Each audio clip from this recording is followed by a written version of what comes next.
Okay, we are joined by our friend, but hey, she was my friend first. I knew her before Tiki, and she is just an outstanding mind on the sport. Really, all things about life. She's just really cool, really versatile, as evidenced by her new gig as the CEO of the Big Three. And we've talked about it. We had Ice on the show a couple of weeks ago, and it's a cool endeavor. And I'm talking about my friend Amy Trask. What's happening, kiddo? How are you today? I'm doing well. How are you, Brandon? Doing awesome. I would like to know now. Again, full disclosure, you did send us an email before this actually came out for news purposes, so we knew about this a little bit beforehand. Obviously, we sat on it Yep. out of respect to you. I would love to know, because I don't know the answer to this either. How did this come about? I mean, I know you're tight with Ice, but this process, this is a new job for you. It's totally different. Why was it appealing to you? Because of the quality of the individuals with whom I will be working.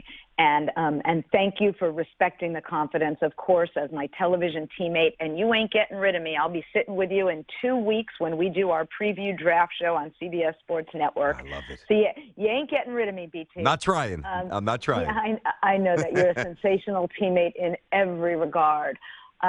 Look, I have the luxury, and I recognize it's a privilege and luxury of working with those with whom I want to work. And when I was approached by Jeff Quatinitz and Ice Cube and Roger Mason of the Big Three and offered this opportunity, I took a big gulp and said, you know what? This sounds exciting. Let me jump in with you men and see what, if anything, I can contribute to the success of this league. But look, I worked for a man for almost 30 years who counseled me often. The players are the game, and this league is going to be as great as the players are and the game is.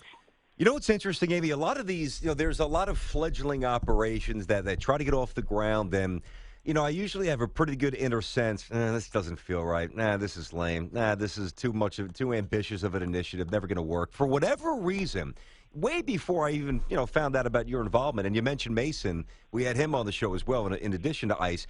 I saw the names. I saw the concept. I saw the direction. I honestly believe, I'm not just saying this because I'm rooting for you.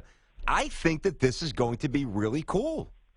Well, I certainly and obviously hope that you are right, and it is a very, very exciting, albeit daunting proposition to get this up and running. But you're 100% right.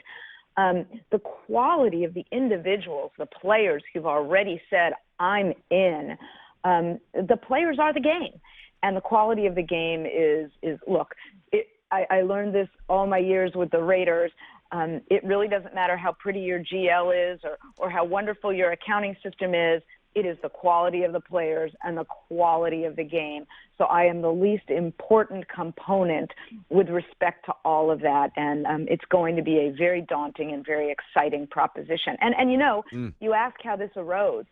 When the Big Three was first announced, I tweeted out, to Ice Cube and to others that I thought I'd make a dandy little point guard.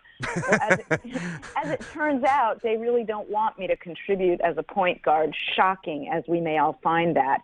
But if I can contribute in any way, well, that's exciting. You know what I like about this? We're talking to the great Amy Trask, who's with us here on Tiki and Tierney. Tiki is out, but I get a chance to catch up with Amy. And she mentioned before, we will do a 3-hour draft preview show on Tops, the usual crew, Amy and myself, and, of course, Adam and big boy London Fletcher. So that's coming up pretty soon here on CBS Sports Network. But what I like about this, and then I got to ask you something about the Raiders, obviously, and maybe even the draft, the intimacy. One thing that jumped out to me is that, and I believe that they'll play in succession, game, all in the same location. So it seems to me, Amy, the way this is structured, that the fans will really be able to kind of reach out and touch the players, which obviously has incredible appeal. Absolutely correct in every regard. Everything you just said is spot on. It will be an exciting event in the venue, and there will be that intimacy and that connectivity between the fans and the players. And what's very exciting is how the players not only have embraced that, but really we're proponents of that sort of connectivity with the fans. It's going to be an exciting in-game event, and it's going to be a tremendous TV event as well. I believe Fox Sports 1 has that, so they obviously have the TV exposure. What's not going to be exciting is the eventual departure from Oakland for the Raiders. Exciting to Vegas, sure, and I'm sure very appealing and incredibly interesting to owners because there'll be more money to be made. But good God, what a shot to the soul of the city of Oakland, probably an irreparable one. With all due respect to the A's, you're as connected to Raider fans as anybody I know. Where are they at right now? Their head. Well, look, the heartbreak of the fans that live in and around the Oakland East Bay community is palpable, and I've interacted with many of them.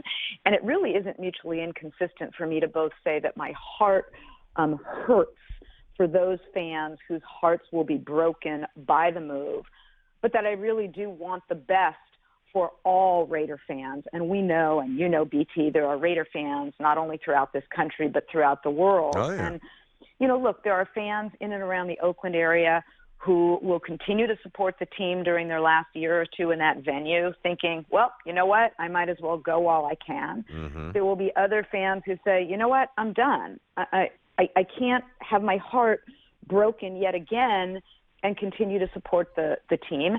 And there will be other fans who are going to support that team no matter where it is. And you know what? Every fan gets to make that decision for him or for herself.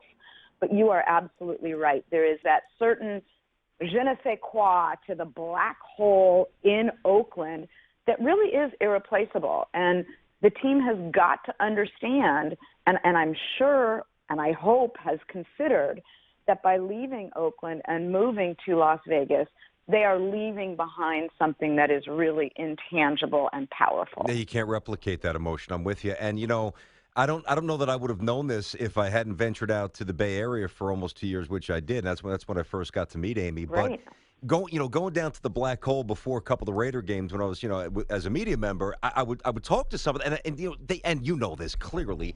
There's doctors in there. There's incredibly, Yep. Influential lawyers. I mean, the intellect I think is a lot higher than America positions the black hole to be. But there's also some raw characters, and I really truly fear, and I hope I'm wrong, but I think this is part of it. It's going to get ugly. I'm worried about some of the games at the Coliseum this year. Is that unfounded, or do you think I might be right? Look, a lot of that is going to depend on the performance of the team, of course, and how enthused the fan base is. Look, that I love those fans, and you're absolutely right. That black hole is filled with, as is the whole stadium, with magnificent people who are good, passionate people. I don't know what that in-stadium reaction will be. I really don't. I think we're all wondering. Where I thought you were headed with that is the team has to be prepared for an entire paradigm shift in its new location in Las Vegas.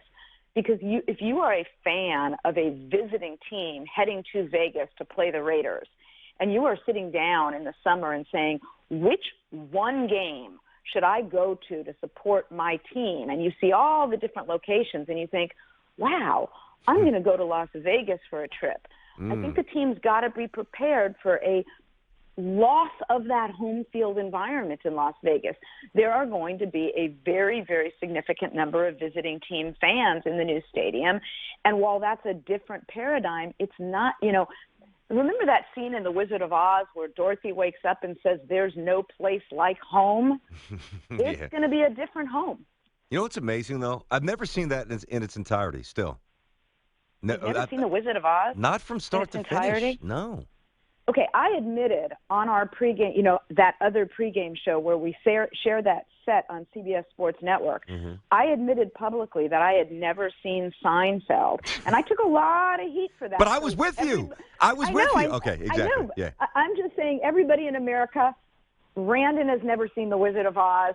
I think we're going to have a screening when I'm back in New York in a couple weeks. I don't know if, as a 43-year-old grown man, if I really want to sit down. But not with the kids, I'll sit down and watch. But why would that interest me as a grown man?